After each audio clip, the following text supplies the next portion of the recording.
The trouble began the moment the ink dried on a perfectly legal piece of paper.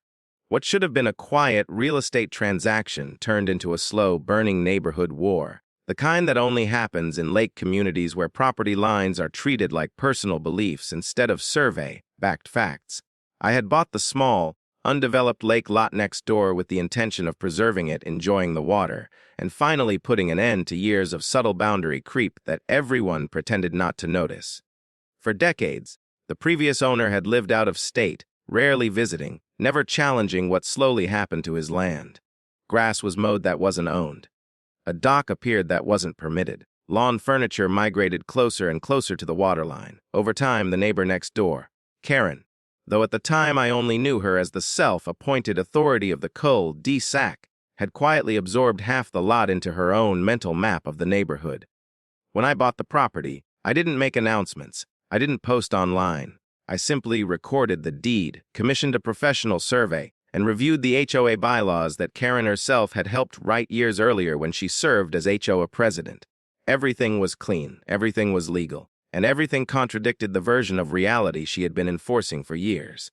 The lake lot was not common area. It was not protected HOA land. It was privately owned, taxable property, and now it was mine. The first sign of trouble came almost immediately. Mowing patterns changed overnight. Stakes from the survey were pulled out and tossed aside. OA emails began circulating about community concerns and shared lake access, carefully worded to imply that I was the problem without naming me directly. Karen's influence was obvious, even when she stayed behind the scenes. What she didn't realize was that I had already prepared for this. I had documented everything: photos of the encroachment, copies of past OA minutes, county records, emails. The same rules she once enforced aggressively against others were now working against her. The lake, the strip of land along it, and the portion of her manicured yard she believed was untouchable were all sitting squarely within my boundaries. And while I had no intention of escalating things at first, the pressure, the passive-aggressive enforcement attempts, and the quiet sabotage made one thing clear: this was not going to resolve itself peacefully. By the end of the week, permits were filed, contractors were scheduled, and a very specific plan began to take shape, one that would force the neighborhood to confront reality one fence post at a time. That was when Karen finally noticed, and that was when the real chaos was about to begin. The moment the orange permit notice appeared near the lake lot, the atmosphere in the neighborhood shifted. What had once been quiet morning walks and polite waves turned into lingering stares and hushed conversations that stopped the moment I stepped outside. The HOA, dormant for years except when it came time to collect dues, suddenly sprang to life with an urgency that could only be described as targeted. Karen moved quickly, the way only someone does when they believe something is being stolen from them, even when it never belonged to them in the first place. She began circulating her own version of events, framing the lake as a shared community asset and portraying my purchase as a hostile takeover. Emails went out claiming the fence would destroy the character of the neighborhood and limit access that families had enjoyed for generations. Despite no easements, no agreements, and no legal standing to support any of it, the HOA board, many of whom had been appointed during Karen's long reign years earlier, scheduled an emergency meeting. The agenda was vague, but the intent was obvious. They wanted to intimidate, delay, and pressure me into backing down before the fence could be built. What they didn't expect was that I would show up prepared. Every accusation was met with documentation. Every emotional appeal was countered with surveys, county plats, and HOA bylaws quoted verbatim. The same regulations that once fined residents for unapproved flower pots suddenly mattered very much when it came to property rights. The board struggled to reconcile their loyalty to Karen with the undeniable legality of the situation. Outside the meeting room, Karen's behavior escalated. She began treating the disputed portion of land as if it were under siege. Decorative rocks were stacked along imaginary borders. Solar lights appeared overnight, staked firmly into soil she did not own. Each addition felt less like decoration and more like a flag planted in defiance. Meanwhile, the contractor confirmed the schedule. The fence would be installed exactly along the surveyed line, 6 feet tall, solid, unmistakable. The knowledge of that looming structure seemed to consume Karen. Her public composure cracked as she realized the HOA could not stop what was coming. The rules she once wielded so freely were now a wall she couldn't climb. As the installation date drew closer, the neighborhood braced itself. What had started as a quiet land purchase was now an open conflict, and everyone knew the moment the first post went into the ground, there would be no going back. The fence wasn't just going to divide land. It was going to divide loyalties, reputations, and a carefully constructed illusion that had stood unchallenged for years. The morning the fence crews arrived, the neighborhood seemed to hold its breath. Cars slowed as they passed the lake lot, and neighbors lingered on their porches, phones in hand, capturing every moment. Karen was the first to approach, clipboard in hand, eyes narrowing as she took in the sight of the bright orange survey stakes marking the boundary lines. For her, those simple pieces of wood were an affront, a visible declaration that her long-held perception of ownership was, in fact, entirely mistaken. The contractors worked efficiently, measuring twice and hammering once, erecting each section of 6-foot privacy fencing with precise alignment. The panels were tall, imposing, and unyielding. By mid-morning, half of the fence was already up, cutting cleanly across what had once been a continuous green lawn. Karen's frustration mounted as she circled the lot repeatedly, sometimes muttering to herself, sometimes pacing like a caged animal. She took photographs from multiple angles as though documenting the crime for a jury that existed only in her mind. Neighbors began to gather, drawn by the spectacle. Some whispered in sympathetic tones, siding silently with Karen as if they could feel her indignation ripple across the freshly divided yard. Others kept their distance, uncertain which side they should occupy in a conflict that had clearly grown bigger than a simple property line. The air smelled faintly of freshly cut wood and tension, a scent that would become synonymous with the lake lot for weeks to come. By noon, the last fence panel was in place. It was solid, unambiguous, and perfectly aligned with the survey. The line was no longer theoretical. It was tangible. Half of Karen's yard had been sliced from her vision of the neighborhood, leaving her flower beds and patio divided, trapped behind a barrier she had neither anticipated nor approved. The fence stood like a monument to order and legality, an immovable testament to the reality she refused to accept. What followed was the quiet storm.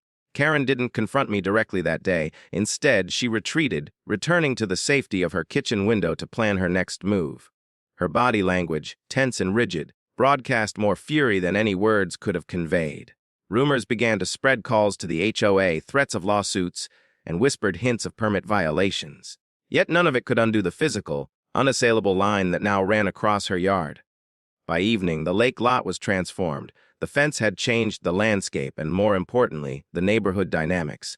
What had been a friendly, if occasionally passive-aggressive, community now bore the first scars of a full-scale property war. Karen's meltdown, simmering beneath the surface, promised that this was only the beginning. And as I locked up for the night, surveying the fence that now defined the boundary, I couldn't help but wonder how far would she go to reclaim what was never hers. The morning after the fence was completed, the neighborhood felt different. The quiet order that had always masked simmering tensions was gone. Karen emerged from her house with a look of barely contained fury, pacing along the new barrier like it was a crime scene. Her movements were calculated, almost theatrical, as if each step toward the fence measured the magnitude of her outrage. What had been a simple purchase had become, in her mind, an existential threat to the way she believed the neighborhood should function.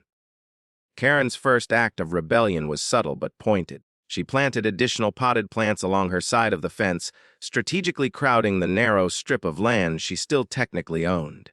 Each flower, each decorative stone, seemed designed to send a message. She would not be ignored. Neighbors noticed and began murmuring among themselves, some with sympathy, others with quiet amusement. The fence had become more than wood and nails. It had become a symbol of confrontation. Then came the HOA escalation. Karen, having rallied support from board members who still revered her leadership, scheduled a special meeting to review compliance and community standards. The notice was circulated with urgency, carefully worded to paint me as the aggressor. The meeting room was packed, with residents on both sides of the invisible divide taking seats as if preparing for battle. Karen presented her case with practiced intensity, citing vague claims about aesthetics, shared access, and community harmony. Yet, as always, the facts remained against her. Surveys, permits, and legal documentation made it impossible to challenge the fence's legitimacy. Karen's frustration deepened. She began walking the perimeter of the property daily, measuring distances with a tape measure, muttering complaints about encroachment. Each day she seemed more unhinged, more determined to reverse what had been done. Rumors spread that she had contacted local attorneys, architects, and even city inspectors, all in a desperate bid to find some loophole. The fence had become the focal point of her life, and the rest of the neighborhood could feel the tension radiating from her yard. By sunset, the mood was tense, bordering on surreal. The fence, once just a property marker, had transformed into a stage for drama, obsession, and rivalry. Karen's insistence on reclaiming her perceived territory, coupled with her influence over the HOA, meant that the conflict was escalating far beyond what anyone had anticipated. Each side watched the other warily, unsure what the next move would be. And as night fell over the lake, it became clear that the war was far from over. Karen's next move would not be subtle. The battle lines had been drawn, and she was preparing for a confrontation that would define the neighborhood for months to come. By the following week, the fence had become more than just a physical barrier. It had become a symbol of an ongoing war that engulfed the entire neighborhood. Karen had escalated her tactics, and the subtle passive aggressiveness that had characterized the first days of the feud was replaced with outright legal maneuvering. Letters from attorneys began arriving in my mailbox, each more elaborate than the last. Claims of improper permits, alleged encroachment, and community rights violations filled pages of legalese. None of it held water, but it was clear she was intent on dragging the conflict into a drawn-out legal nightmare. The HOA, now acting more as an instrument of Karen's influence than a neutral governing body, scheduled a series of hearings. I attended each one armed with documentation, survey maps, and legal counsel. Karen, however, treated the meetings like performances, presenting slide after slide of photos showing the fence, my property, and exaggerated depictions of its impact on the neighborhood. Each board member nodded, some with genuine concern, others with the faint unease that comes from being trapped between loyalty and legality. Outside the room, whispers and speculation grew louder. The once peaceful cold D-sac had become a stage for spectacle, with every neighbor subtly picking sides. Meanwhile, Karen took to social media and neighborhood forums, sharing her version of events. Her posts were dramatic, portraying the fence as an act of aggression, and painting herself as the defender of community values. Neighbors responded in kind, some defending her, others criticizing her overreach. The tension spilled beyond our yards, affecting block parties, morning walks, and casual interactions that had previously been mundane. Even simple gestures like waving or exchanging gardening tips became loaded with meaning. The fence, standing stoically along the surveyed boundary, remained unyielding. Contractors who had built it were now local celebrities in hushed conversations. People admired the clean, permanent statement it represented. Karen's anger, meanwhile, intensified as each day passed without any legal or procedural success. She had spent years enforcing HOA rules with precision, yet now the rules she had once wielded so confidently could not protect her. By the end of the week, tension in the neighborhood reached a peak. Each glance over the fence carried the weight of unresolved conflict. Karen was no longer just my neighbor. She had become the central figure in a full-scale property feud, dragging the HOA, the residents, and the community into a drama that showed no sign of slowing down. The stage was set for a showdown, one that would push boundaries, patience, and reputations to the brink. Karen's next move promised to be the most audacious yet. The culmination of weeks of tension arrived quietly, almost deceptively, on a bright Saturday morning.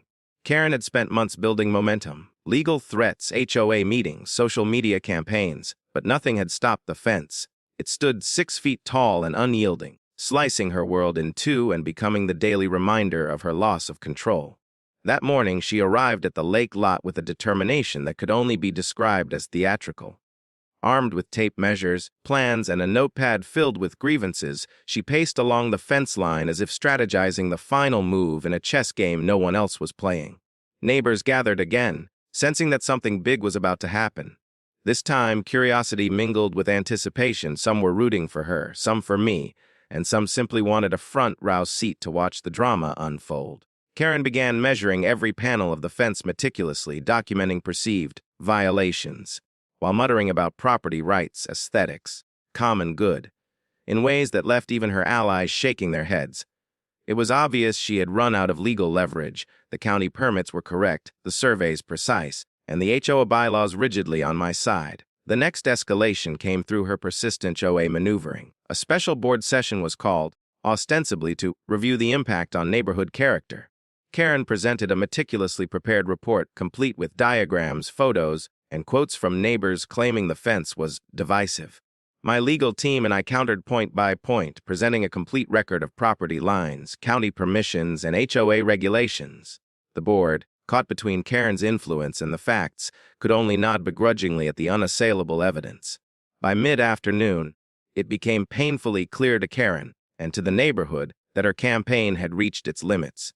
There would be no injunction, no forced removal, no compromise that legally forced me to adjust the fence. The physical line she had spent years imagining as hers was, in reality, a permanent boundary, immovable and precise. Her frustration boiled over into visible panic, pacing, gesturing, and even muttering to anyone who would listen about how this wasn't over. Though everyone could see the exhaustion behind the fury.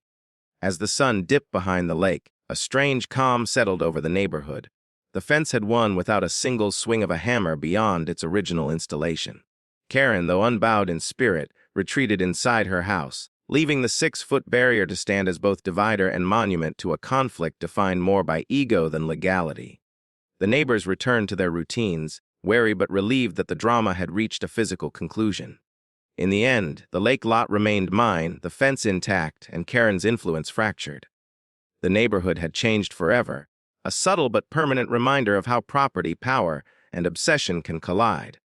And while the feud would be whispered about for months, the truth was clear: boundaries are real, fences are stronger, and sometimes reality is the loudest statement of all.